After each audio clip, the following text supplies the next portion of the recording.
Hello, everybody, and welcome to this week's episode of Writing Visual Studio Extensions with Matt. That's me. And as always, we have the talented producer sitting in the background, Mr. James. Hello, James. That's me. How's it going, buddy? Good. Wow, you're a fast talker today. I'm good. Yeah, no, I did have a lot of coffee. So when you said you were going to go get more coffee, I decided not to get more coffee. So I think water, I need to flush out the coffee with some water. You know, coffee is water. At the end of the day, it really is, isn't it? Yeah. It's so what I used to think about coffee is that it's dehydrating, but it's not. You know how like beer, for instance, is dehydrating your body, but coffee is not. You don't have to drink water if you're drinking coffee. You get the same. I'm no doctor. Don't take medical advice from an idiot like me. I'm just saying. Wait a second. You're not a doctor? I'm not a doctor. I think I could play one on TV, though. I don't know if that qualifies. But anyway, that is neither here or there. Because, James, you got snow today. It's now winter officially where you are. Up here, the sun is shining. It's it's like fall. Oh, sorry, it's springtime. You can hear the birds chirping. The sun is shining. It's kind of warm. It's Nice. very strange. Yeah, I was not expecting anything, but life in the Pacific Northwest, you never know what's going to happen when you wake up in the morning. That's right. And that includes maybe today's topic, because we are going to talk about and extend something called the Task Runner Explorer and TRX. Let's just call it TRX. Task Runner. That's short for Task Runner Explorer. So you may not know about Task Runner Explorer, and not everyone does, and there's a good reason for that. And there's a picture of me and my GitHub. Thank you, James. Hey, I never know. Just like a day when you wake up, you have no idea what Mads is going to do. I'm like, that screen changed. Should I put that on the stream? I don't know. Right, but I was gonna tell a story. All right, I'm ready. Okay, story time. Story time with Mads. I got the pipe. So the year is 2013, and NPM, the Node package manager, and another package manager called Bower are starting to become really, really popular. And Visual Studio needs support for these two package managers.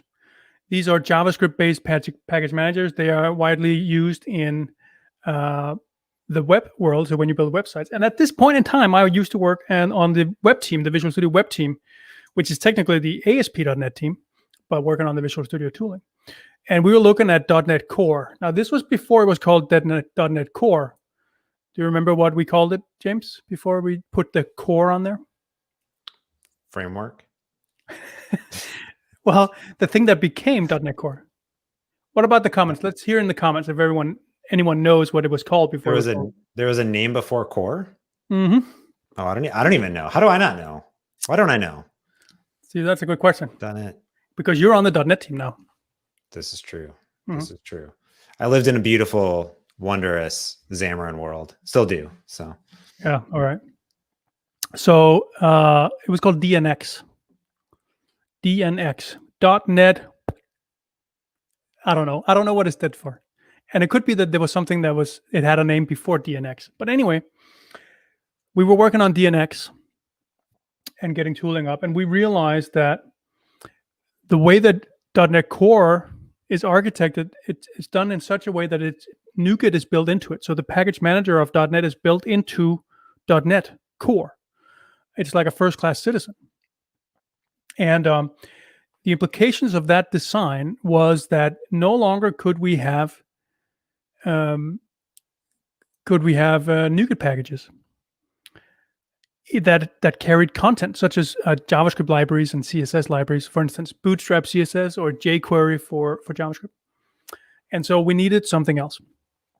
And at this point in time, what was really popular was something called NPM Node Package Manager, and it had the ability to put in JavaScript and CSS into your project. And so we went with that. And so if you in the very early days said file new project DNX or ASP.NET Core, you would actually get a NPM package, so package.json file that will contain. It's very similar to the NuGet concept, right? Where you have It's a JSON file, and it contains like a list of the packages and what versions. And you can then restore that. And voila, you now have your content from these libraries or whatnot in your project. Now, the thing about this is NPM was a hell of a lot more than just that, and still is, of course. They allow you to execute scripts. Okay, so you can have your whole build pipeline defined in this file called packages.json, which also has information about the packages that you're installing. So this file is now something that's used for multiple different purposes, but it's all very related. And so we built something. Originally, it was an extension we built for Visual Studio 2013 because we wanted to get early feedback, but it was built into Visual Studio 2015. And it's something called the Task Runner Explorer. And it allows us to listen for the existence of certain files, for instance, package.json. And when that file exists in your project, the Task Runner Explorer window shows up and allows you to execute any task defined in that file. So that's how Task Runner Explorer came to be. And it turned out that the Task Runner Explorer can do a lot more than just JavaScript stuff. It can do kind of whatever we want it to do. So let's take a look at what it is and what it does. And let's jump over to my GitHub here again, James, if you don't mind. So if you want to follow along, we're going to write an extension from scratch. But what might be an interesting thing is if you go to my GitHub, so github.com/Mads Kristensen, go to repository and just search for Task Runner. We're going to get a bunch of things up here. So I already wrote a bunch of extensions for this. So NPM, Webpack, Brunch, Rollup, they're our project task runner. This is actually one that worked on DNX. Back when we had project JSON, you could also define some tasks in there. And this extension would light them up in the Task Runner Explorer.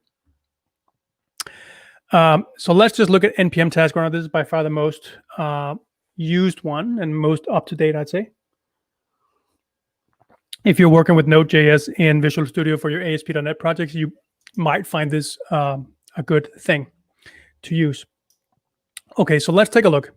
So in our package.json file, it's just a few, it's just a regular JSON file. You can define scripts, okay? So here's a name of a script, and here's what it should execute on the command line. Same thing down here. And so the way we show that in Task Runner Explorer, here is the Task Runner Explorer. Here's what it looks like. It shows me, hey, I have package.json, and there's scripts under there, and here are these two different scripts that I can execute. So I can simply just double-click these build or test scripts, and they will run, right? And it just runs sort of in a console window in the Task Runner Explorer. And optionally, I can put commands over on the side here that light up when my provider, in this case, the NPM Task Runner provider, is loaded. So I can have all sorts of settings, buttons, whatnot loaded as well. So for instance, this one allows you, when you click this, it turns on verbose output. Okay, so it's just a toggle button. And here's a really cool thing. You can bind any of these scripts to an event happening in Visual Studio, like before build, after build, clean, and project open. Those are the 4 things we can bind to. That means that you can have any task that you've defined execute on build, for instance. And you can let the user do that very easily. So let's just jump right in. I will say that if you go look at these Task Runner extensions right here, you will see different ways to write the extension that we're about to write, and you can see how we can really take advantage of things that we're not going to have time for today, such as these custom commands and so on, and how to read and write files and all sorts of good things. Okay, so let's jump into the Visual Studios. And as usual, we're going to grab a new... oh, there's a question here from the Goose of Wild. How hard would this be to add these extensions to VS for Mac? I'm not too familiar with VS for Mac, James, but I don't think there is a Task Runner Explorer in VS for Mac. There is, I think there is. I think there's like well, I don't know. I'm about to learn what you're doing today, and then I will tell you at the end if it is doable in Visual Studio for Mac.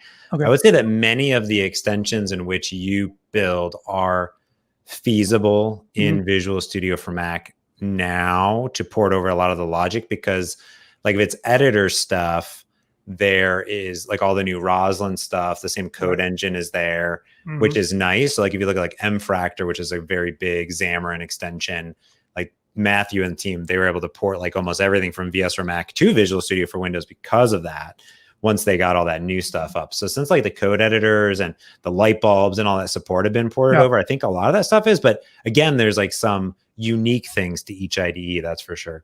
Also, we did have another question earlier from Null Ref. What pipe are you using? And I think it is a tobacco pipe with no tobacco, correct? You know, it is. I don't know what a real tobacco pipe looks like. I've never owned a. This is the only pipe and it's like a $10 one from, or $7 one from Amazon. It's just a play pipe, but in normal size. It took me a while to find, because the pipes are usually kit size apparently when you buy fake pipes. Odd. But there's a hole in there, so I mean, there's airflow. I don't know.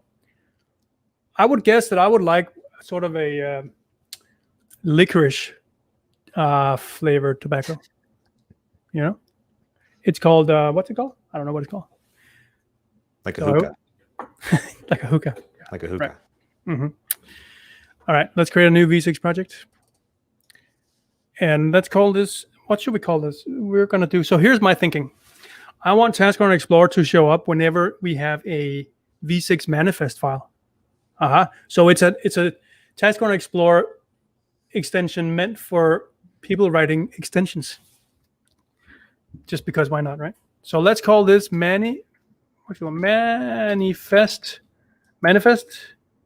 Task Runner. And let's put this on the GitHubs. Visual Studio sometimes forgets that I wanted to put things in my GitHub folder, like there.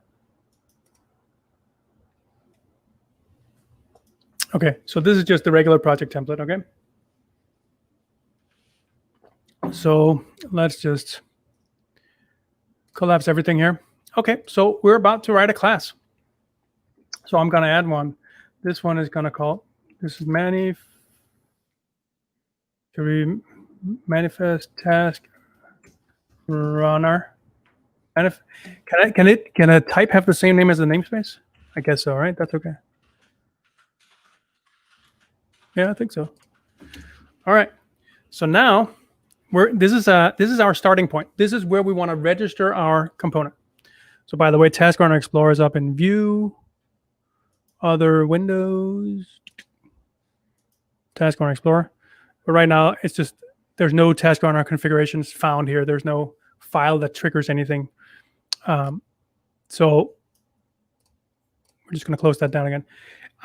This is a MEF component. So we're going to write a MEF component, which means, and this is the thing that I always forget, that we need to mark our extension as a MEF component. We need to say that there's a MEF component inside our extension. And we do that just like that. Now we can start doing an export. And we are going to do a task runner export. Let's see if I can spell it. Control dot generate. Why can't you be found? Using Microsoft Visual Studio Task Runner Explorer. Task Runner export. It's because I need system component model composition. Okay. Let's add a reference to that. Component model composition. There it is. So because Task Runner export relies on that under the hood. So let's just F12 into this. Yes, I agree to go ahead. Has anyone ever written what it says there? I don't know. No, I mean read, not written. Someone wrote it. Okay, so you can see here what's going on. So the Task Runner export attribute, you see what it does? It basically uses the export attribute as a base class.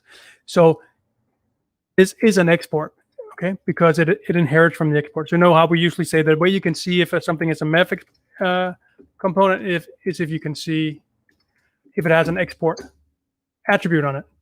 This one doesn't have an export attribute directly. It has it indirectly through this task runner export. And we need to give this a file name or a list of file names. And unfortunately, and this is a big unfortunately,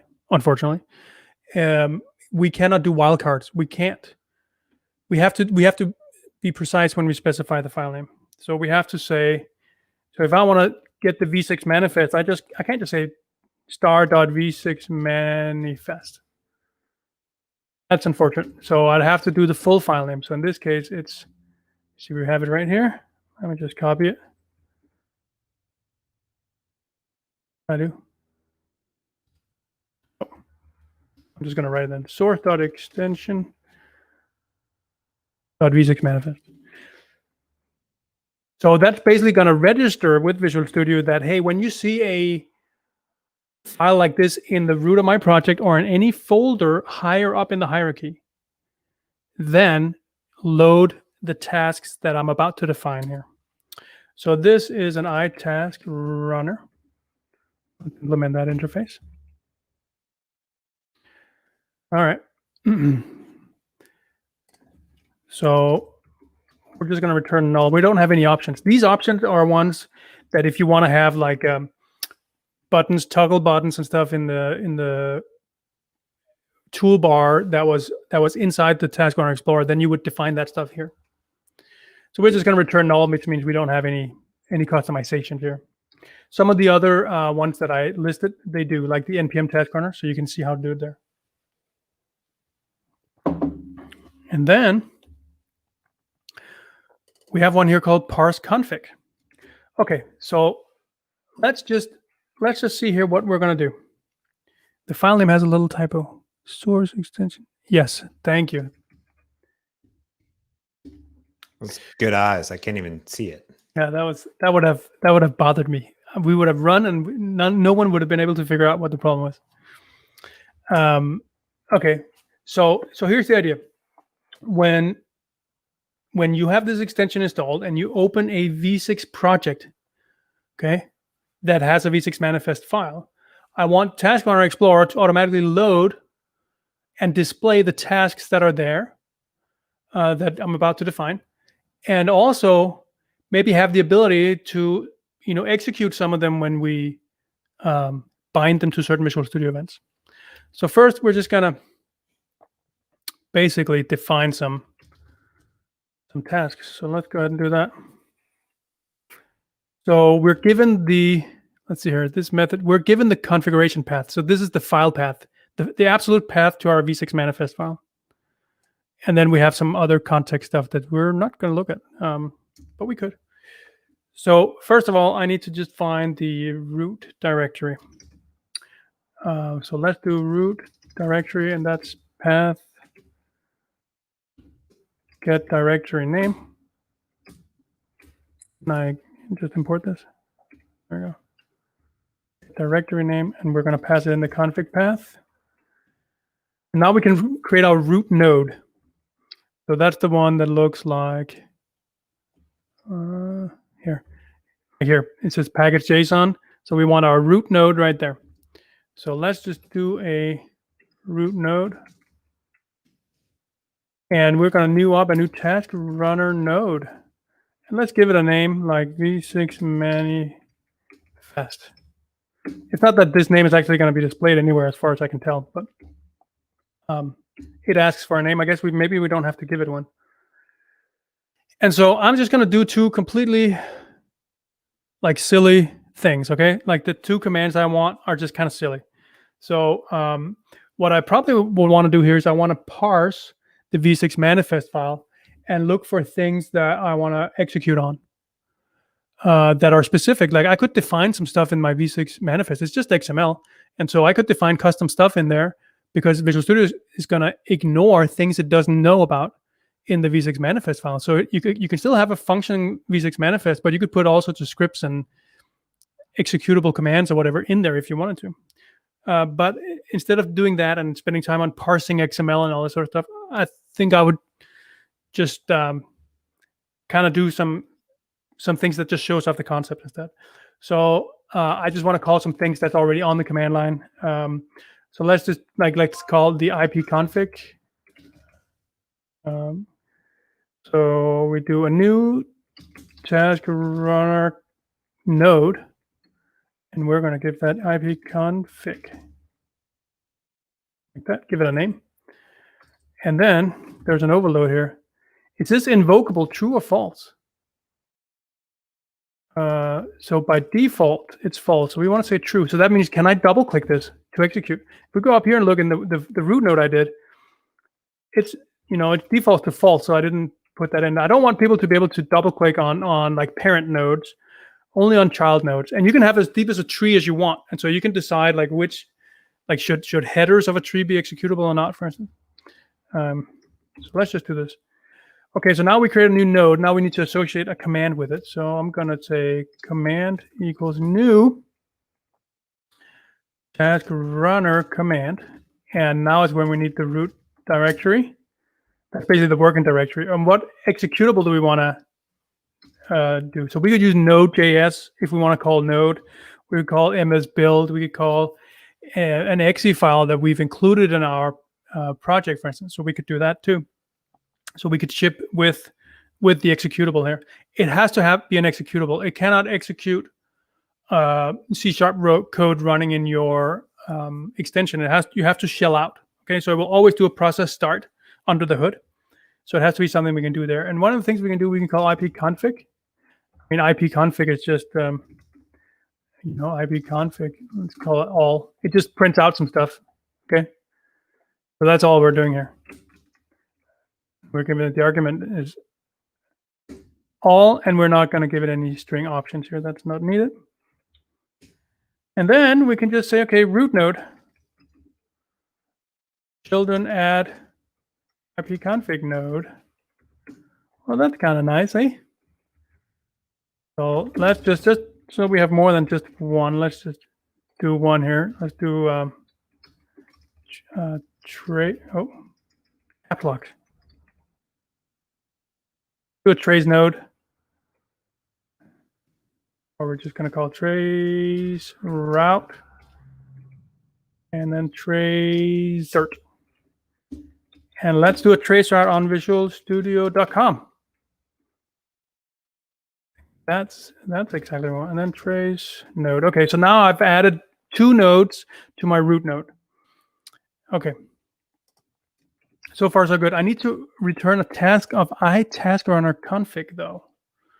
Okay, so let's create task runner config. You see, there is no class I can use. I have to implement my own. There's just the interface. So let's just create one. Let's create a config equals new. Let's call it manifest task runner config. And this one is actually taking the root node. And I'm just gonna generate a class in a new file. Let's see how that works. Does it do the, okay, it didn't do the, the full thing where it knows what interface I need. How would it know? Yeah, how would it know? I guess, actually, hang on. Let me just get rid of that. What if I had done iTaskRunner config? So now if I say generate this class, would it then know to implement that interface? I think so. F12. Okay. I guess that's fair. How would it know if it's a var, right? But it did not take in, it didn't create a, why did it not create the right, that's weird. Okay, the right constructor. So we'll have to do that. Oh, also we should implement the interface. So here, the iTaskRunner node, see? So I'm just gonna, like this. Task hierarchy equals root node, boom. So in my constructor, I'm basically saying, okay, set this property. Hierarchy property right there. Okay, so now we need media, and for that we need system windows. Oh, I bet you we also need presentation core then. Should I just do presentation core now? No. What if it's not? What if we don't need it? Let's just try it without it. Let's try to build.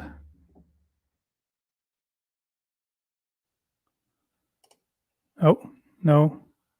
System Windows is still complaining about it. Okay, I'm just going to do presentation core.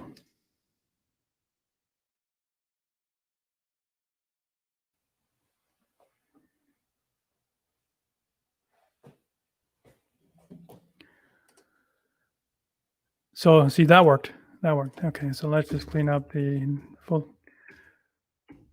There we go. So we have an icon. We don't have anything to dispose. Okay, so this, let's just, I'll explain what this is in a moment. But we're just gonna satisfy the interface here real quick. An icon, what icon do we need? So let's just create an icon. I have an extension methods. Let's see, yes, I do have extension methods for how to do convert a known moniker to a, just gonna paste that in because that it has to be a static class. And then we need system drawing. Okay, system drawing.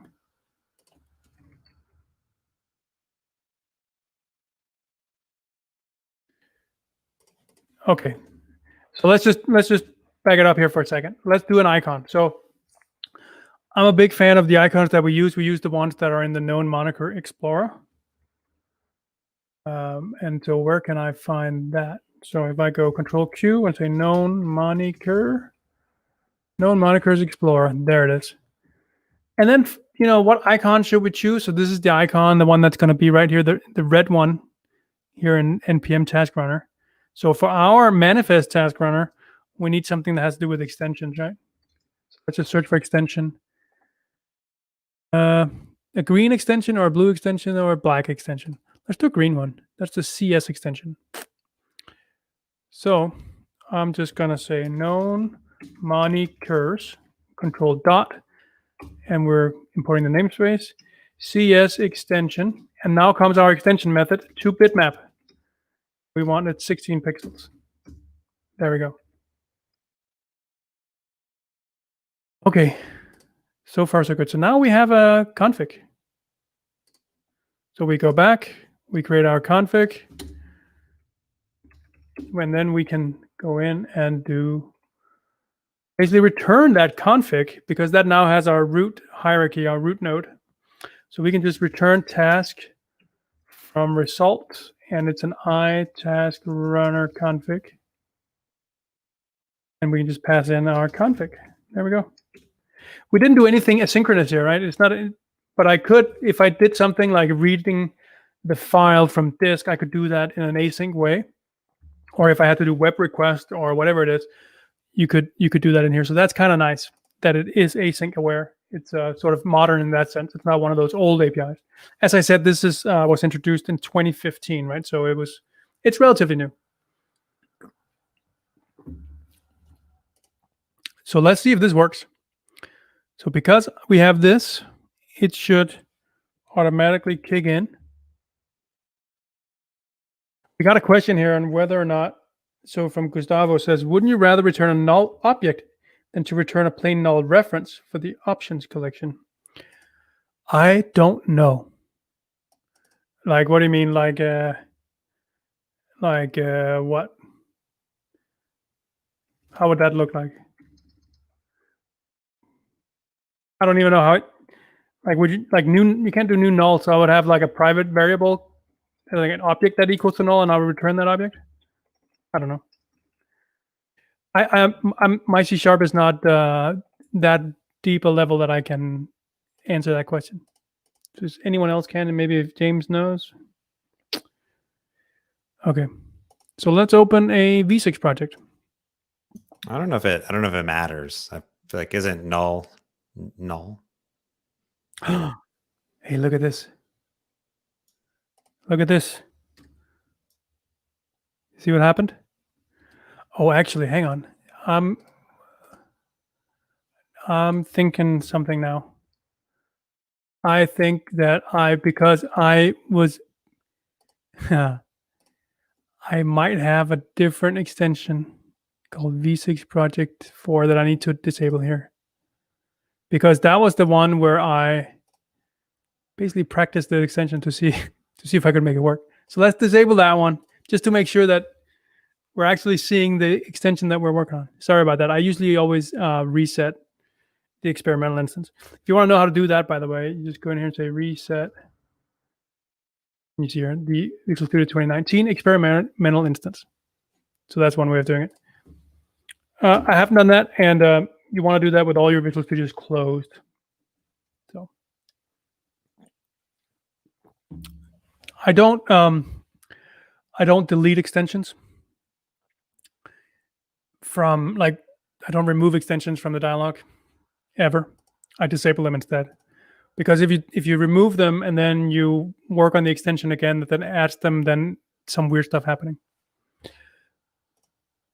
So now you can see we in fact still have our IP configs and our trace route. And so let's just execute them. Boom. So that was pretty quick. And if I do one that's a little bit longer running, let's close down this again. It's running. It takes a while. It's going to hit all those URLs. And so while something is running, if I click a different task, it just opens a new tab while this thing keeps running. So that's kind of how this works. Okay, so is it still running? Once it's done, anyway. So that's pretty cool. Pretty cool. Do you wish to terminate this? Yes, I don't want to wait for it. So far, so good, I'd say. What we want to do next is to make sure that we can actually bind our commands here, or tasks rather, to an event like after build or before build. So how do we do that? Let me just right click, go to bindings, and say before build. So now that goes in here. That's kind of neat. Okay, so now that's in there. Let's close the solution and let's open it again. Now it's gone. Okay, so it did not persist this binding that I did. And for a good reason, we didn't implement that. And you might wonder, well, why do we have to implement those bindings? Why is it not just somewhere in Visual Studio? Why doesn't it just remember it like in the .vs folder or somewhere? It's big.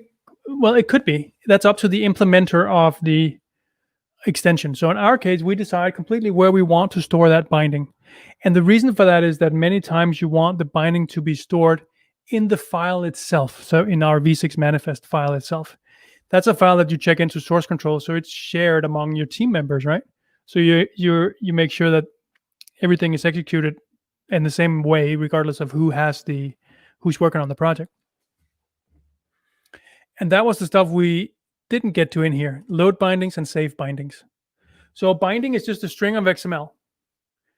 And if we were doing a JSON file, like the npm package JSON file from the npm task runner, then I would just have that, like, create a comment in JSON where the value, where the text of that comment would be that XML string.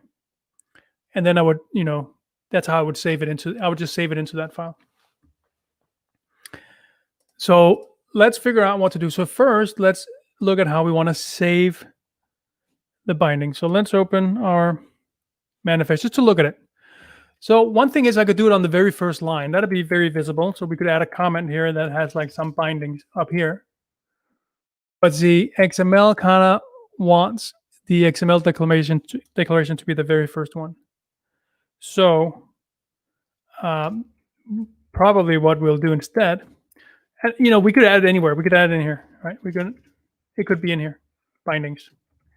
So Visual Studio says, hey, that doesn't follow the schema, but it will still work, right? So there's nothing, I mean, so if that's what we choose, but we could also choose, hey, we're saying the last line, we're gonna have a binding comment on our last line here. That's one way of doing it. So I think that's what we're gonna do just because it's simple.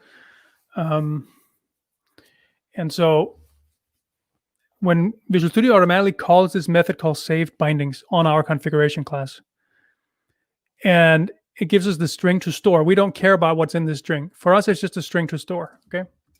We need to store it in a place that we later on can load that same string out from load bindings.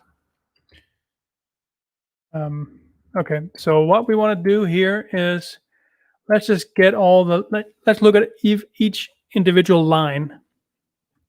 So let's do file dot read all lines from our config path. And then let's create a string builder. Oh.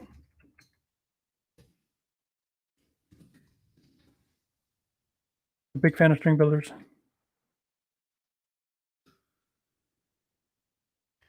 So let's loop over these lines.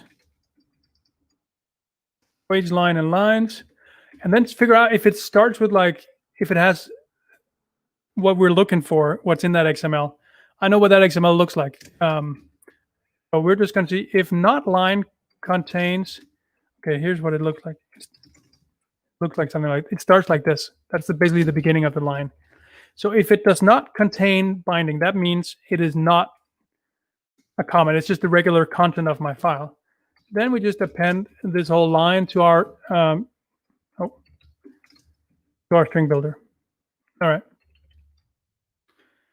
So that means that if there was bindings in there, we would basically strip out the line that has the bindings if there was one. And then at the end, we just append it. Then we just say append, but we need to add it in a comment, right? We don't want to have it just as a like a child. It's another root element that's invalid XML. So we have to put in a comment. So we can say, okay, comment start plus bindings XML plus XML comment end, like that. And then we just need to write this back to write all text config path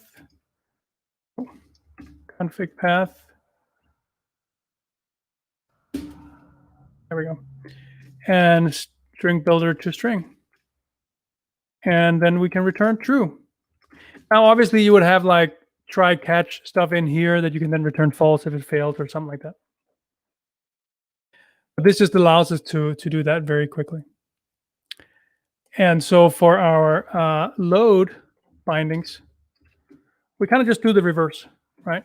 So we load all the lines up, then we iterate all through the lines, and if it finds a line that starts with our binding comment, then basically take that line and remove the comment on each side and return that. Okay, and if there was no binding, it falls down to returning null. That's basically it. Okay, let's try to run this again.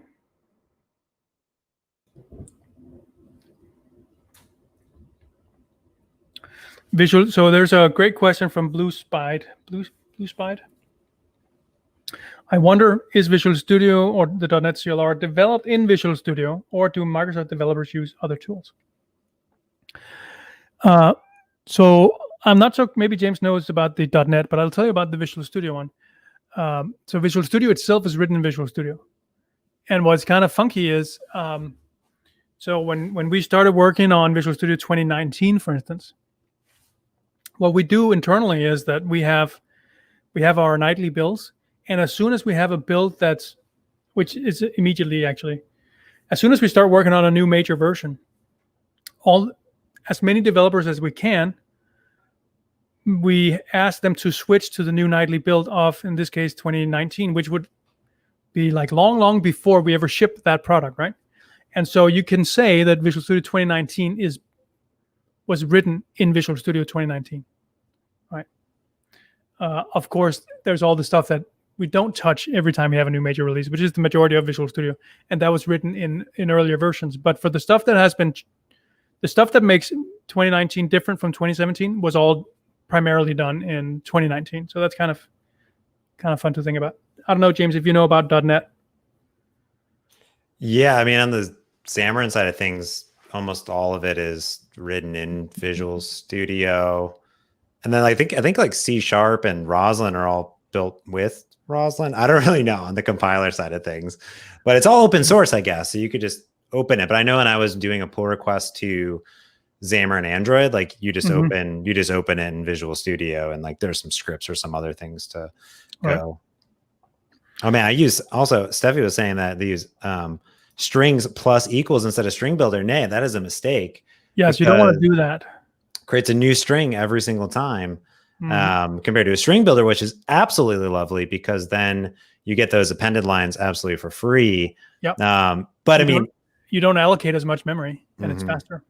Yeah. String builder, unsung hero of 2021. Absolutely. All right. So let's see if we can match this up here. What did I do? I just hit the exit button. That's okay. I promise that is, I think the first time I've accidentally hit the exit button on the file menu instead of clicking here and going in. Has anyone ever done that? Is this do people have a problem with hitting the exit button, or it was just me being an idiot for a moment? I don't think I've ever hit the exit button ever. Like I've never gone into file exit. Like I just hit the top right exit. Right. So by the way, you see this little toast that comes up here?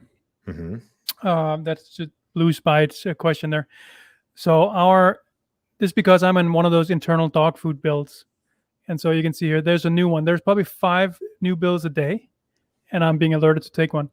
And Visual Studio is going to really ask me if I haven't updated in a week, I'm being almost punished by Visual Studio. It really needs, because it's internal dog food, right? So we want to flesh out any issues that might occur.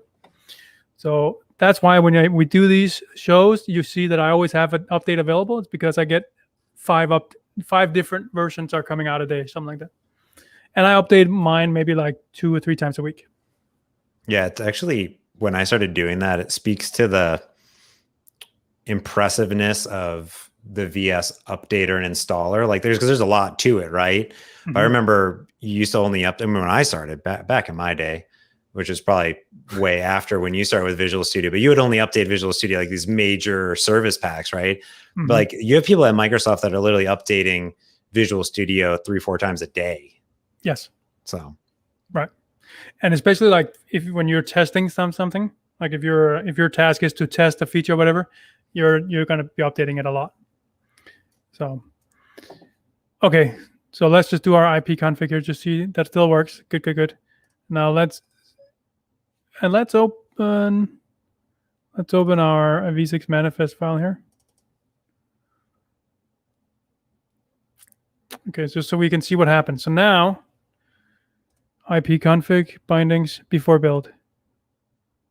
Ooh, see that? We'll do this one. We do this with clean. Oh, so that saves it right in there. That's wonderful. Let's actually do a build. So I don't know about this. Probably it might not build, but it should run anyway.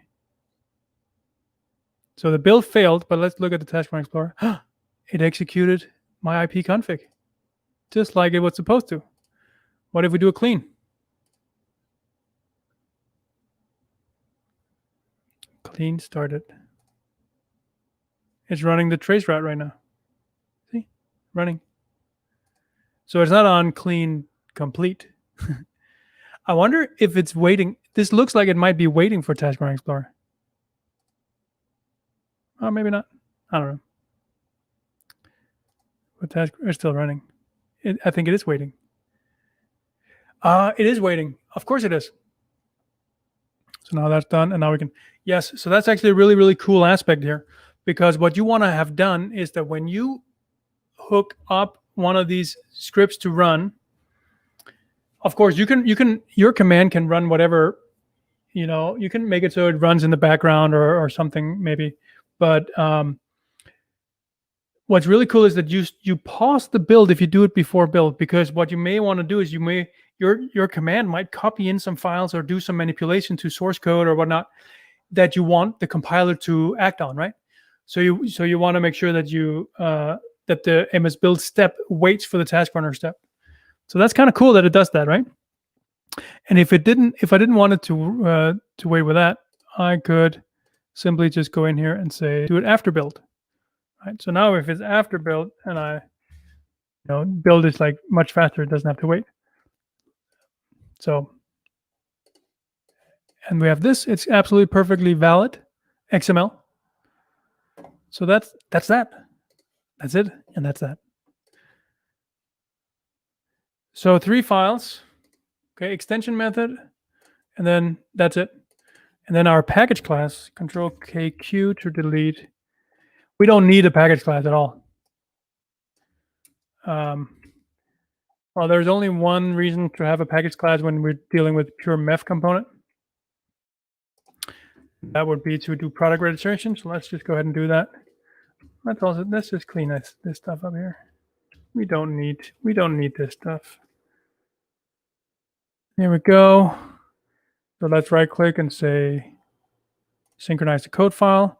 That gives us that C# representation of what's inside our extension. So now I can do my product registration. Install product registration. So I can say v6.name, v6.description, and v6.version. There we go. That's now the only reason for me to have a package class, is to do that product registration. And as you may know, the only place that shows up is in the about dialog in here. So it will now show up in this list. That is the entire purpose of that attribute. So for completeness, that's not a bad idea. Got a good question for you from Mew, because Stormrunner's avatar is Mew from Pokemon. I never understood what sealed class means. That's a good C#. Why sealed? I just use public everything. So, but people use internal, private, they're sealed classes, but it's different because it's a public sealed class, right? Not just a sealed class. It is to prevent other people from base classing off of your class. And they exist like several places in the Visual Studio SDK, some of those classes. And I think from an API's perspective, the reason you would do that, the reason I would do that, I guess I can't speak for whoever created it, but the reason I would do sealed would be if I have, let's take a very concrete example, a single file generator. We did a show on that before the holiday break. And it's basically a single class that you implement, a single interface that you implement rather. But there's also a base class you can use that makes it a hell of a lot easier. Okay. So instead of implementing an interface, you can just, inherit from a base class. So that obviously that base class is not sealed. Otherwise you wouldn't be able to do it. So, but that now means that the team that's responsible for that API, they now have to maintain both the interface and an implementation class, right? The base class. So, okay, so now there's a little bit more work, but it could be that they want, there are reasons for them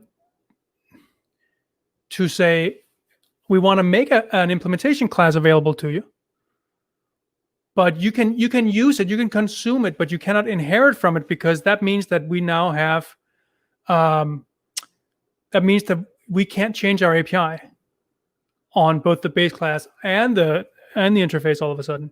And so there's a little bit more strict there. That's the only thing I can think of. I hate when I run across something that's sealed, because I don't, just like James, I don't ever do sealed stuff. I'm like, oh, why wouldn't I allow someone to base class? If that will help them out, then why not?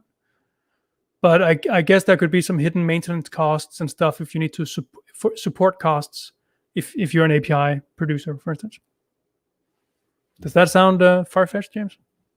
I think that sounds right. I remember when the very first versions of Xamarin Forms came out, I think a lot of things were sealed or internal, or like they're sealed so you couldn't just override them or like tap into the API. It was like, you don't get to do, it's like a support thing almost where Mhm. you're consuming the API. It's like, hey, you don't get to touch that. And then over time, it was like sort of opened up. But I think in this case, this makes sense because no one else should be able to inherit from Yeah. this thing. Right. So yeah, public seal class. Yeah. Yeah. In this case, you might actually, if some people did that for some weird reason, uh, load my assembly and inherit from my class here, then that would be weird because do you then also inherit my GUIDs and project registration and the attributes? And if so, all hell probably breaks loose, right? So yeah, so that's a good example. Okay. So I'm gonna create a folder here called resources. And in this folder, I'm gonna put a few things. I'm gonna put a image, own moniker. Let's do that CS extension. That is now the logo of our extension. And I want the logo of my extension, they're always 90 by 90, like 90 pixels. And what do we call this? Manifest, task runner, resources. I just call them icon like that. Okay. Now, let's include this in our project. Hit F4 and make sure that it's content and include in v6 true. We want our icon in our v6. And we want to register it here. And name, let's just make that a little bit prettier. Manifest task runner. And we say example of how to create a simple task runner explorer extension. And tag TRX. And what is the URL for this? More info URL. That's our GitHub. So we're not on GitHub yet. So https github.com/Kristensen/ and we're going to give it this name. Okay. Undiddly. Then we need a few things. So this is basically how do you make your extension sort of nice and up to snuff. Well, let's just grab a few things.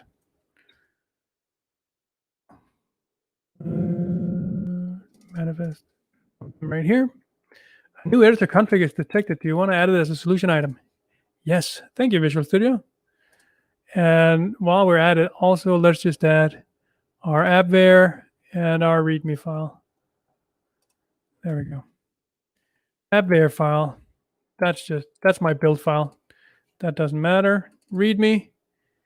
Code tours for VS. No, this is called V6 manifest task runner. And description coming soon, I guess you could say. And what is the URL going to be for the V6 gallery? It's going to be this. Oops. There we go. That just happened.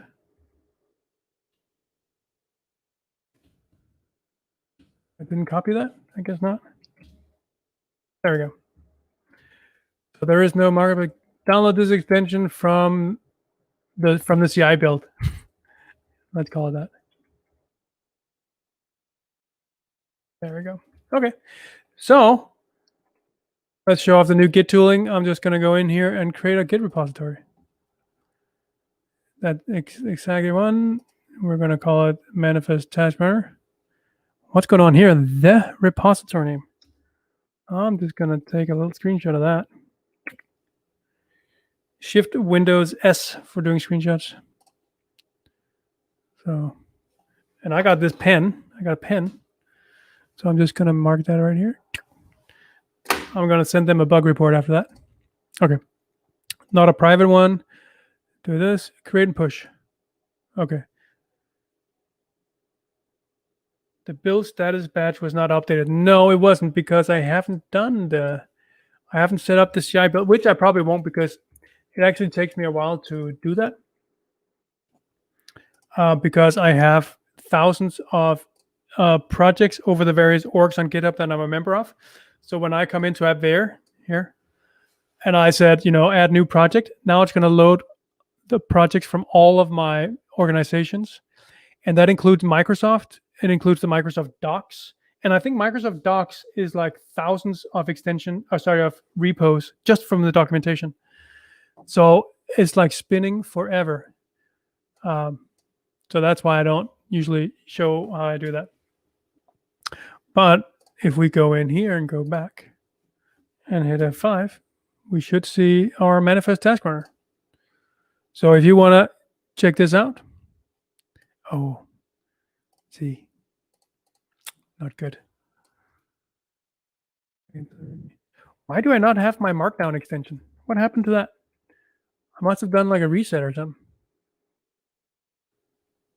How can I not have the Markdown extension? I can't believe it. So I can recommend the Markdown extension. Markdown editor.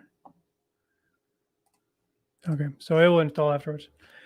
So AppVeyor is still not live yet. So what we can do is that we can right click and we can say image optimizer and say optimize for best compression. It was already optimized. All right. Oh, so now it's here. So now just see the scroll bar here. These are my build stuff. Isn't that crazy? Too many builds. Too many builds. Here's manifest task runner. Add. All right. So it's going to react. There's a webhook that reacts to whenever I commit code to GitHub. So let's just go down and hit F7. If you hit F7 in the browser, you can like copy like with the arrows and stuff. So I can just say Shift End to select to the end. I basically put your browser into a selection mode. Okay, so now that's the build badge, and we can commit that. So added build badge. So that should kick off the CI build, which should then put things up on the V6 gallery, the open V6 gallery.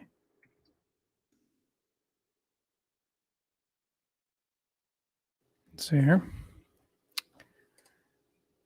Let's see if it's running. It's running. Oh no! Oh, I know why. Because I forgot to fix my I need to close the solution.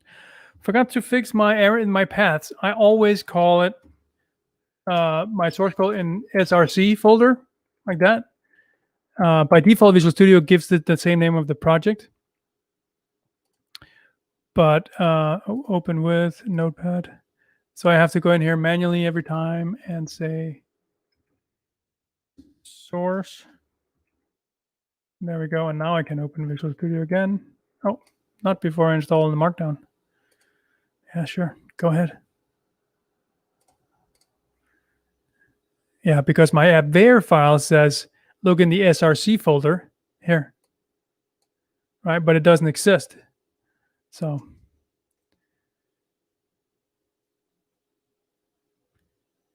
but it still made the build. It just didn't update the version number or something like that. See here. So what is it complaining about? No license is specified. Oh dear. We gotta have a license. So that's a good thing about using the Open V6 gallery, is that it actually gives you some validation here of like best practice validation that the marketplace does not. So you get a little extra benefit of using this. It helps you catch silly things like this. It could be that you had a license but forgot to include it, or you included it in the wrong way, for instance. That would be caught by this.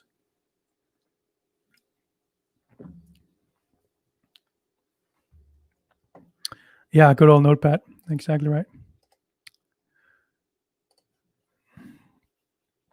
Who said that? Alt streamer. Good old Notepad. I still use Notepad to take notes. And I feel a little bit dirty every time I do it. Like, why am I not using OneNote or whatever?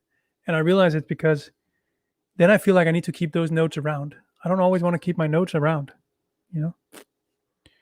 Okay, so now in our Git window here, we have a lot of changes, right? Because we changed the folder structure. But what was it? Was there another thing? Oh yeah, license. Let's add a license. I did actually copy over a license. So now I just have to go in here and say, we're going to say add existing item. And all files. And there's the license. I'm going to add that as a link.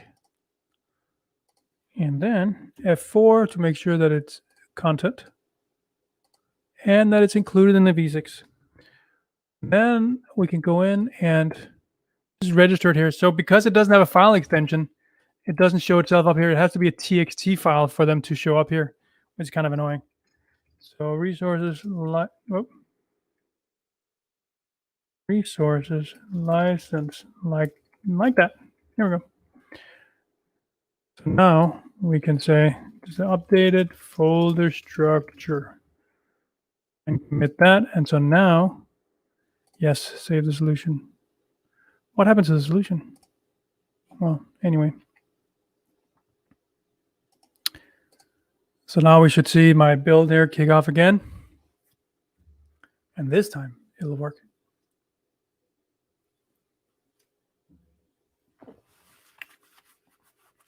Yeah, see, other people have text files all over the place. You know, I have on my desktop. I have a no, it's not on my desktop. It's actually in my OneDrive. I have a TXT file called Notes, and I have pinned it to my jump screen so that let's see here if it actually is. See, I have Notepad here. See, Notes. Oh, MD. I actually changed it to MD, but I have this one hanging around so that I can always get to notes that they're then persisted. But I'm gonna overwrite them all the time, so then I don't lose them. If the system goes down or whatnot. Okay, so now the build works. If we go in here and refresh, we see that we don't have that yellow thing, which is nice. And here we go. Oh, I need to update my downloader of Markdown. I have a service running in the cloud that does this, but after GitHub started changing, and Git in general, I think also like they moved from using the master name to main. That means that the URLs to Markdown files on GitHub is now different because it's based on the branch name. And so I guess I haven't updated yet to check for both. So I need to go and do that. But that's it. That is it. Where's our GitHubs? That was here. So now hit F5. Everything is up. The build is passing. You can go check it out. And we have I think also a best practice set up here. So that's pretty good. All right. Do we have any questions, James, that I missed? I'm looking through here.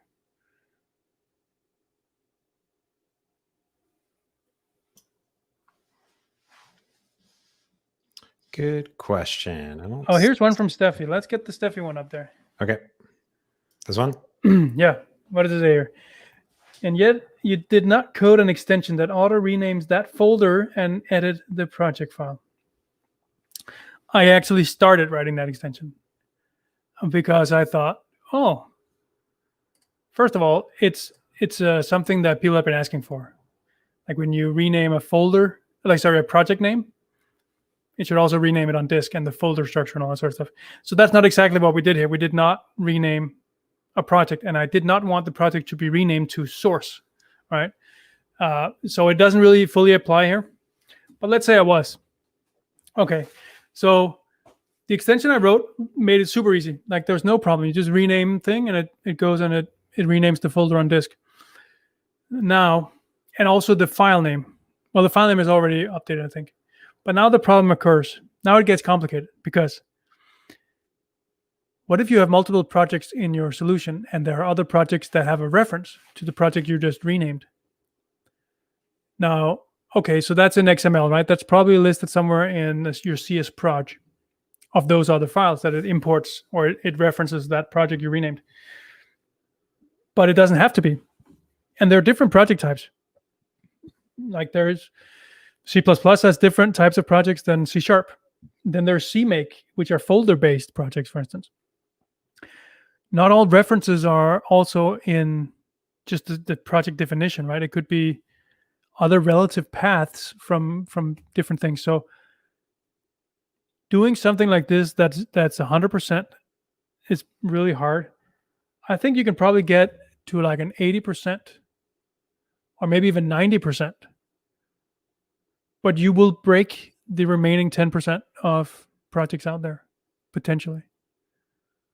Like they will just stop working and you might not know why that is.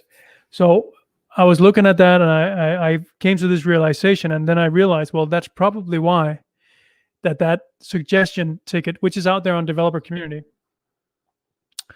why that's still there, just because the complexity of doing it. It's a similar reason why there was never a wizard that would transform your ASP.NET web forms into the new MVC. It's just because there's so many different things that you can't fully automate that process. There's too many variables. There's too many things that could go wrong, I guess you could say. Well, I guess you could always then do a rollback maybe. But it's just because there's so many variables, there's so many places where you have to make mechanical changes. So I hope that it wasn't really a question. It was more a comment, I guess, from Stefan. No, there was a question mark. There was a question mark. Okay.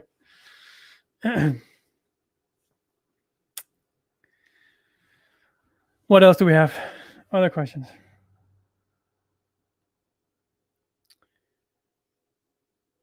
Someone will get a bug report first thing Monday morning. Yeah, that's right. Maybe first thing Friday afternoon, which is what it is right here. Friday afternoon.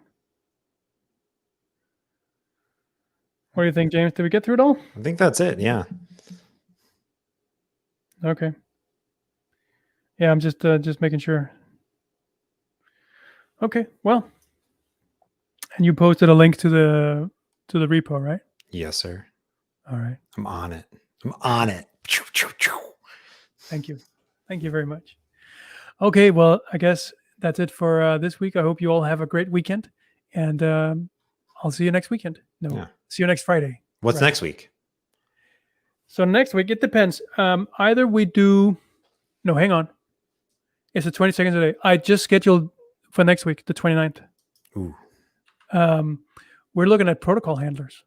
I'm super excited for that, actually. So with that, what we can do, here's the scenario. I think what I'm going to use it for is I'm going to implement that you can have a link. Let's say you have a project, a solution, could be anything, C# project, let's say, and you want to zip that up into a zip file and share it with someone. Right? You want to put it on your website so people can download it from your blog, let's say. Now, doing that, okay, so you download the zip file, then you have to then unzip it somewhere, and then you have to open Visual Studio, and then you have to like double click and open the SLN file or whatever, right?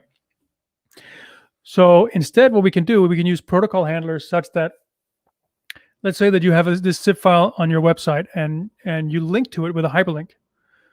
Now, in your link, instead of going like HTTPS, mywebsite.com/project.zip, instead of doing HTTPS, we do something that we decide ourselves, like vs-zip : whack whack, and then the rest is the same. And we can now associate that type of link, that type of protocol, with Visual Studio. So my idea is that if you have a link like that and someone clicks it and they have Visual Studio installed, Visual Studio opens up, it downloads the zip file, it unpacks it somewhere in your temp directory, or we're just going to figure something out, and then opens the solution file inside, if there is one. And if not, it opens as an open folder project or something. So you can do a one-click open and ready. We did the same thing with GitHub, right? So in GitHub, you can, let's show my screen real quick.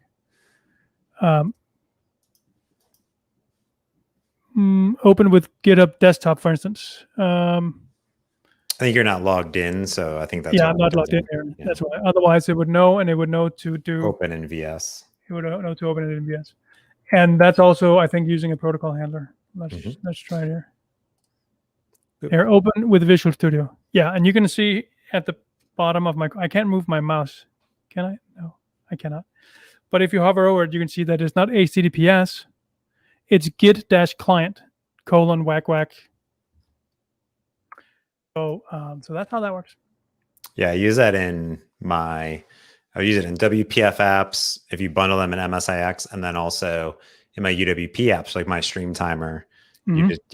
You can send all sorts of protocols. I use it in all even in mobile apps, iOS and Android. I love protocol handlers, unsung hero of 2021. Yes, I love them. And the cool thing about it in Visual Studio is that they're a first-class citizen as of Visual Studio 2017 point something, where because it's a Windows concept really, but Visual Studio you can write an extension that very easily tells Visual Studio when it installs your extension to register the protocol with Windows, and then all you need to check for is whether or not